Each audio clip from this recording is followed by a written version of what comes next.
Today's video will be on the movie, Red Dot. David graduates as a civil engineer. His girlfriend Nadja tends to support him whilst being a bit too zealous with her cheering. The graduates have a little party to celebrate their achievements. The couple gets some alone time as she congratulates him again. He thanks her for the support and patience since they have had to be long distance while he studied. As they discuss their move to Stockholm, David excuses himself to use the restroom. He hides in a cubicle to make a call to the radio station they were listening to before he left. He fumbles his words a bit, but proposes to her live on radio. Some might call it romantic while others will say he lacks a backbone not popping the question in person. As he emerges out of his safe space, Nadja is standing there waiting for him. At first it seems like she might be mad about the manner of the proposal, but she laughs it off and accepts it. An old man just pops out of a nearby cubicle to congratulate them. 1.5 years later after their engagement, and the honeymoon phase seems like it's already over. Nadja frustratedly tries to shut a washing machine door that seems to be faulty. She rudely asks David for help while he plays some Battlefield on the PlayStation. She rants on about how she's studying to be a doctor and not a housewife. It turns into an argument, so Nadja sends the dirty clothes to a public laundry. With a worried look on her face, she flashes back to a happier moment with David, but she snapped back to reality when their neighbor Thomas also comes to do his laundry. Nadja apologizes because she has taken his slot. She tries to stop the wash in order to come back later, but he insists she let it finish. She suddenly vomits and Thomas worriedly asks if she's okay. She reveals that she is pregnant, but he's not to let David know. She's not sure if they are fit to be parents because David is not very supportive, so all the burden will be on her. Thomas imparts some wise words about the beauty of child rearing. Nadja apologizes for bringing the topic up because he has lost his. He assures her that they are going to be amazing parents before giving her a hug. One morning, David leaves her breakfast in bed with a note instructing her to meet him in the bathroom. She enters to find the washing machine fixed and then follows a series of notes outside where David awaits. He apologizes for his neglect before handing over an envelope which has reservations for Bear Valley, a hiking and camping trip under the Northern Lights. He is called in sick from work so that they can spend some time together and work on their relationship. With their dog Boris, they begin their trip to the mountains. Nadja's pregnancy sickness makes her vomit along the way, but she still hasn't alerted her husband, so she explains it as car sickness. The couple stop at a fuel station. While Nadja fills the car up, David goes inside to pay. Jarmo and Raul also pull in their pickup to refuel. The former makes his way into the shop while Raul has some small talk with David about dogs. He aggressively plays with Boris and comments on Nadja's beauty, which makes him uncomfortable. The stranger also makes his way into the shop.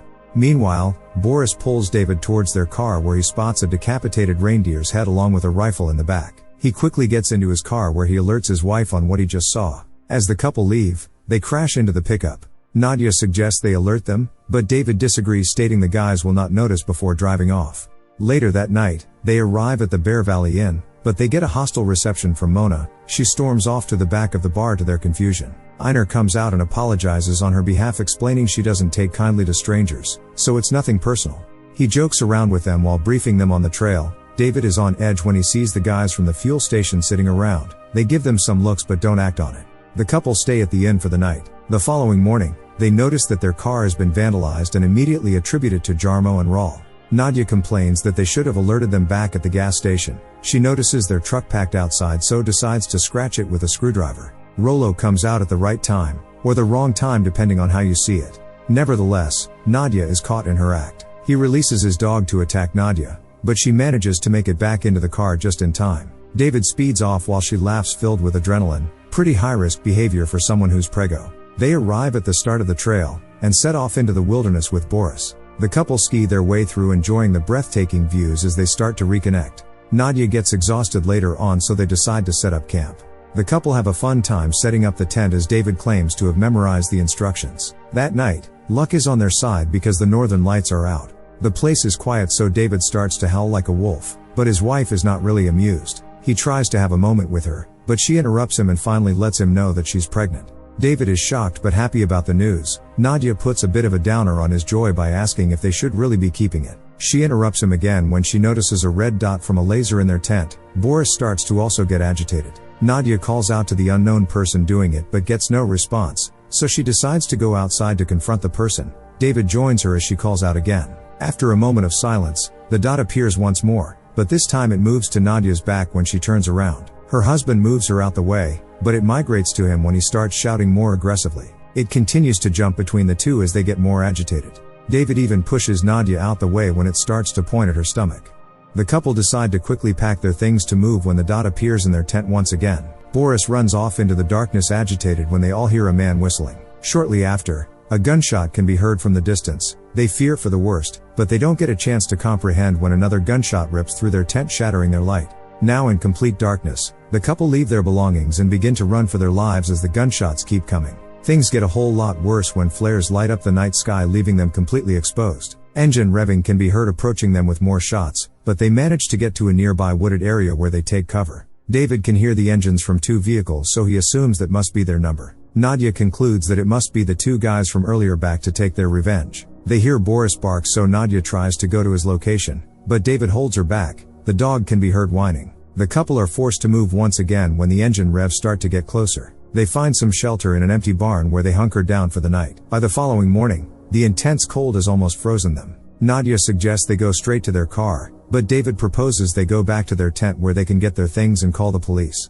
They make their way through the heavily fogged area back to their tent. David asks his wife to lay low while he checks for potential danger around their campsite. He enters and lets out a shout and then exits vomiting. Nadja quickly rushes over. As she gets closer, blood can be seen around. David tries to prevent his wife from entering inside, but she does so anyway, only to find their dog's head detached from its body. In a fit of rage, she promises to kill the culprits while screaming, but David quietens her down as she is just giving away their location. She starts blaming themselves for leaving Boris to die. He goes back in to try and find the car keys, but he gets his arm caught in a trap when he tries to move their dog's head. Nadja releases him and ties the wound to stop him from bleeding out. They decide to trace their tracks back to their car while freezing. They move through the snow and notice someone watching them from a distance. Gunshots soon follow, which forces them to the ground. The couple try to crawl to the woods while under suppression fire. David notices that it takes around 10 seconds between each shot. He recalls seeing the weapon in the car of those guys. He suggests they make a dash for the woods just after a shot is fired. However, David gets popped because he is not able to move effectively due to his injury. As he winces in pain on the floor, he sees a silhouette of someone in a yellow jacket. He quickly gets up and makes a dash into the woods. Nadja finally turns around to check for her husband after dashing faster than Usain Bolt. She calls for him, but the strong wind just carries her voice away. As she walks, she hears a cracking sound, and it dawns on her that she's on a frozen lake and immediately lies down to spread her body weight. David finally gets to the same area, but he is unaware of the situation under his feet, so he falls through the ice just as he gets close to his wife. She hears his last call and immediately traces back to his location, where she pulls him from the icy water. Now wet and cold, they walk till nightfall, where they come across an emergency cabin. The couple quickly makes their way inside, where Nadja lights the lantern and undresses her husband in order to get him warm. She then uses the emergency phone in the cabin to call mountain rescue for help. They assure her that help will arrive as soon as the storm subsides. She makes a fire and tends to David's wounds. With the hope of help coming, they joke around a little about Nadja's medical attention skills before David gets some rest. Given the trauma they have just been through, Nadja uses a stethoscope to determine if her baby survived. To her relief, she hears a heartbeat. David is up by this point and also wants to listen. The following morning, the storm has subsided, and they are woken up by the engine of mountain rescuers. Their excitement turns to dread when they realize that their rescuer is none other than Jarmo, one of their suspect attackers.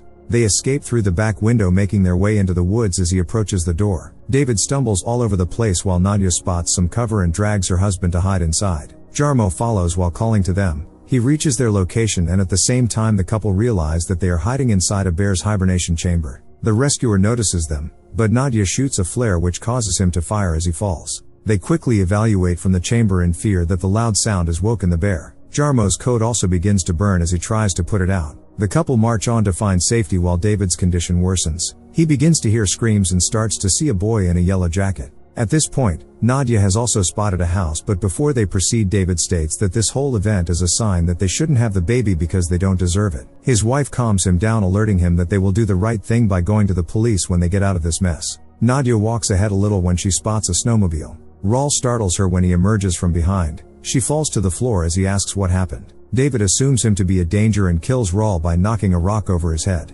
After catching a body, they rush to the vehicle and proceed to the house. Upon arrival, they barge in when they don't get a response at the door. She sits him in the kitchen while she calls to the residents of the home. Einar rushes down and Nadja pleads for him to call for help. She overhears his call, and it isn't to 911.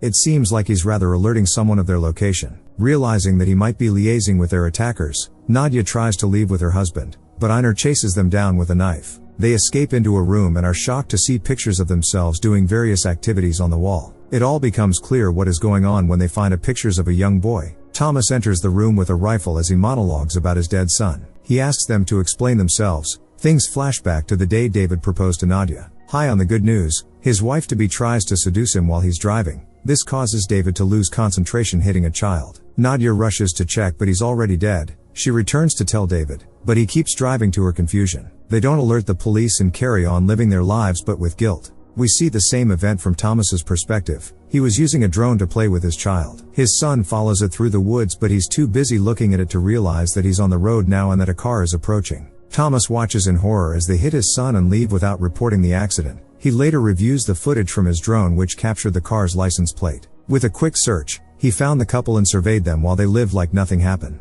He then moved into the apartment building opposite and befriended them. Soon after hearing that Nadja was pregnant, he booked the hiking trip for the couple so that he could exact his revenge. He was the one hunting them, not Jarmo and Raul. He gets them on their knees as they try to apologize for what they did. He responds by knocking Nadja out. She wakes up tied up with her husband holding the drill. Einar has been calling his sister, but she hasn't answered. He pleads with Thomas to let them go as they have suffered enough, but he refuses. He holds the couple at gunpoint and requests that David drill into his wife's stomach. He shoots him in the leg when he doesn't comply. As he prepares to shoot Nadja in the head, Jarmo from Mountain Rescue comes barging in and confused with what is going on. Thomas shoots Jarmo, which causes him to also fire, killing Einar. Jarmo tries to shoot again, but Thomas ends up wrestling him for the gun. The couple use this as an opportunity to escape. They hear gunshots while outside. David knows Thomas is on his way, so asks his wife to leave him as he will slow her down. She leaves but comes returning with Rollo's gun. While holding Thomas at gunpoint, she's suddenly shot in the head by Mona, who happens to be Thomas's wife, which explains her hostile reception. David cries in horror, pleading for them to kill him too, but Thomas leaves him alive so that he too can go through the pain he faced losing a child.